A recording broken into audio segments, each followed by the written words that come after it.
Hello friends, स्वागत है आपका अपने चैनल विजय क्लासेस पे। आज की ये वीडियो रहेगी हमारी असेसमेंट की क्लासिफिकेशन के बेस पे। और असेसमेंट की क्लासिफिकेशन की कुल 7 वीडियोज़ आएंगी और एक एक करके मैं हर रोज़ वीडियोज़ अपलोड करते जाऊंगी। हमने असेसमेंट के जो बेसिक टॉपिक्स थे उसको कंप्लीट कर लिया है और अब बारी है असेसमेंट की क्लासिफिकेशंस की। तो जिसका ये क्लासिफिकेशन का ये पहला वीडियो होने वाला है। वीडियो स्टार्ट करने से पहले फ्रेंड्स मैं बता दूं, अगर आपको किसी भी टॉपिक में डाउट है तो मुझे कमेंट सेक्शन में उस ज़रूर बोले, ताकि मैं आपके लिए वीडियो जल्द से जल्द प्रोवाइड कर सकूं और आपको हेल्प हो सके। सो स्टार्ट करते हैं फ्रेंड्स आज के इस वीडियो को। तो ये टॉपिक है क्लासिफिकेशन। असेसमेंट के कुल 7 क्लासिफिकेशन है, जिसका पहला टॉपिक ये है, बेस है इसका on the basis of scope. ठीक है, स्कोप क्या होता है फ्रेंड्स? मतलब असेसमेंट में कि असेसमेंट अगर इफ़ेक्टिव हो उसके लिए इम्पॉर्टेंट नहीं हो कि सिर्फ उसका जो ड्यूरेशन है, जो टाइम पीरियड है, वही सिर्फ हम लोग उसको डिसाइड करके रखें। उसके साथ साथ जो असेसमेंट टूल होता है उसको भी हम लोग को क्या करना चाहिए, उसको भी हम लोग को डिसाइड करके, डिटरमाइन करके और स्टैंडर्ड फॉर्म में रखना चाहिए, जिससे क्या होगा, हमारा जो रिज़ल्ट होगा वो एप्रोप्रिएट और जितना हम लोग जो हमारा ऑब्जेक्टिव है उसको फुलफ़िल करेगा। ठीक है, तो उसकी प्रिपरेशन और कंस्ट्रक्शन पे बेस्ड है असेसमेंट का ये क्लासिफिकेशन। स्कोप पे बेस्ड कुल 2 टाइप्स होते हैं असेसमेंट के, जो है पहला टीचर मेड और दूसरा स्टैंडर्डाइज्ड मेड। ठीक है, नाम से ही आपको पता चल रहा है टीचर मेड क्या है और स्टैंडर्डाइज्ड मेड क्या है।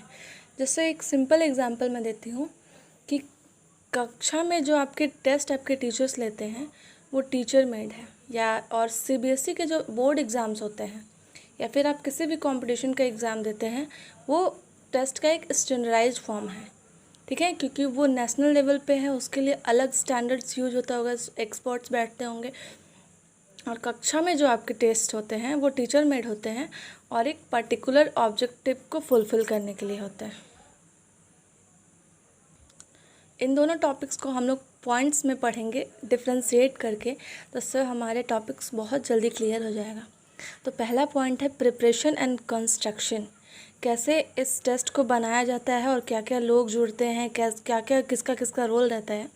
तो टीचर मेड में क्या है, सेम पर्सन काम करेगा। कैसे? टेस्टर के थ्रू में। मूल्यांकन भी वही सेम पर्सन करेगा, राइट भी उस टेस्ट को वही करेगा। वो आदमी कौन होगा? खुद टीचर होगा।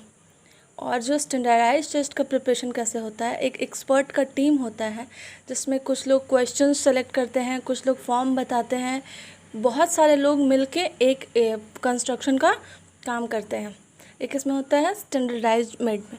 आप इसको एग्जाम्पल की तरह ले लीजिए, क्लास टेस्ट और ये बोर्ड एग्ज़ाम। ठीक है, नेक्स्ट है एडमिनिस्ट्रेशन। मतलब क्या क्या प्रोसीजर लगता है, कैसे कैसे प्रोसीजर का काम होता है। तो इसमें होगा नो यूनिफॉर्म या फिर स्टैंडर्ड प्रोसीजर, कोई भी मतलब एकदम स्टैंडर्ड वे में नहीं रहता है। इसमें होता है टीचर मेड में, मतलब टीचर उसके साइकोलॉजी या फिर उसकी योग्यता क्षमता इस पर बेस्ड ना हो करके जनरली टीचर सिलेबस के अकॉर्डिंग टेस्ट को कंस्ट्रक्ट करते हैं। उसी तरह स्टैंडर्ड उसके मतलब विपरीत में स्टैंडर्डाइज में क्या होता है, एक स्टैंडर्ड यूनिफॉर्म प्रोसीजर होता है। हर चीज़ सोच समझ के की जाती है, रूल्स के हिसाब से काम होता है। और नेक्स्ट है हमारा जो टॉपिक पॉइंट्स है वो है content and objective coverage. Content and objective coverage कौन डिसाइड करता है, कहाँ होता है, ये टॉपिक का मतलब है। और टीचर मेड में कहाँ होता है, ये टीचर खुद डिसाइड करता है। कहाँ? क्लासरूम में।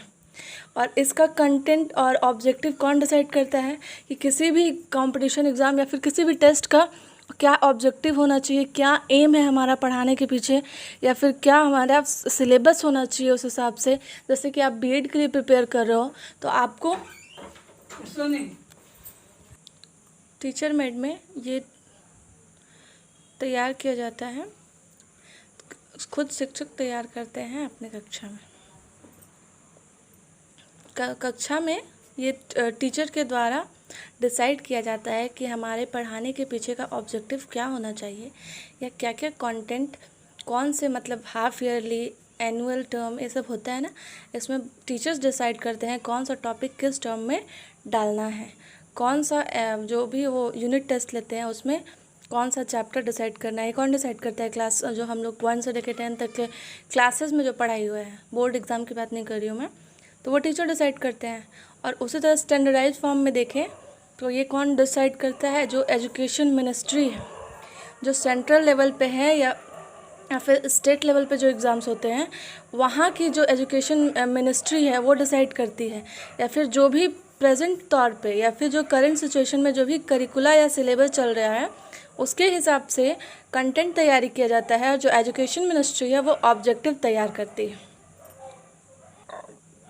नेक्स्ट है स्कोरिंग। टीचर मेड में जो स्कोरिंग होता है वो सब्जेक्टिव होता है, मतलब ऐसे टाइप में होगा, बहुत ही लेंदी टाइप का होगा, मतलब हर तरह के क्वेश्चंस रहते हैं उसमें। एमसीक्यू भी रहेगा, ट्रू फॉल्स भी रहेगा, शॉर्ट आंसर भी रहेगा, लॉन्ग आंसर भी रहेगा।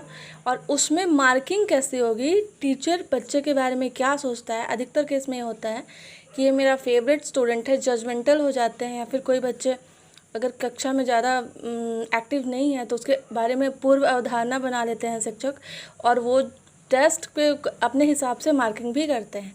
लेकिन स्टैंडर्डाइज फॉर्म में ऐसा कुछ नहीं होता है, वो एक ऑब्जेक्टिव पे फोकस रहता है।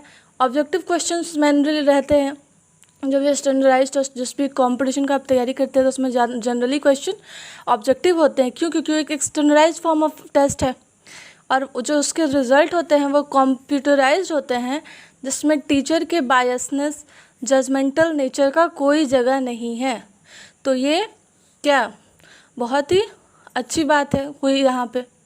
फिर जो नेक्स्ट बात है, पॉइंट है हमारा पर्पस एंड यूज़। जो टीचर में जो टेस्ट होता है उसमें जो टीचर क्या करते हैं, एक पर्टिकुलर ऑब्जेक्टिव को, मतलब हमें फॉर्मेटिव असेसमेंट यानी कोई कक्षा का टेस्ट लेना है, और क्या करते हैं, क्लासरूम के बच्चे को दूसरे बच्चों से कंपेयर करते हैं कि ये फर्स्ट आया है और ये सेकंड आया है, या फिर ये फेल हो गया, ऐसे करके क्लासरूम में ही वो कंपैरिजन करते हैं। और यहाँ पे क्या होता है, स्टैंडर्डाइज फॉर्म में एक ऑब्जेक्टिव, एक बहुत ही स्टैंडर्ड ऑब्जेक्टिव को लेके काम करते हैं। और यहाँ पे कंपैरिजन कैसे होता है? स्टेट लेवल पे, नेशनल लेवल पे, इंटरनेशनल लेवल पे, है ना। तो ये था आज का हमारा वीडियो जो क्लासिफिकेशन पे बेस्ड था, असेसमेंट का जो था स्कोप पे बेस्ड। आगे ऐसे ही पूरे 7 वीडियोस आएंगे क्लासिफिकेशन के, और मैं धीरे धीरे सब वीडियोस को अपलोड करते जाऊंगी। तो आज की कक्षा यहीं समाप्त होती है। अगर आपको मेरी वीडियो पसंद आई हो तो मेरे चैनल को लाइक, शेयर एंड सब्सक्राइब ज़रूर करें। आप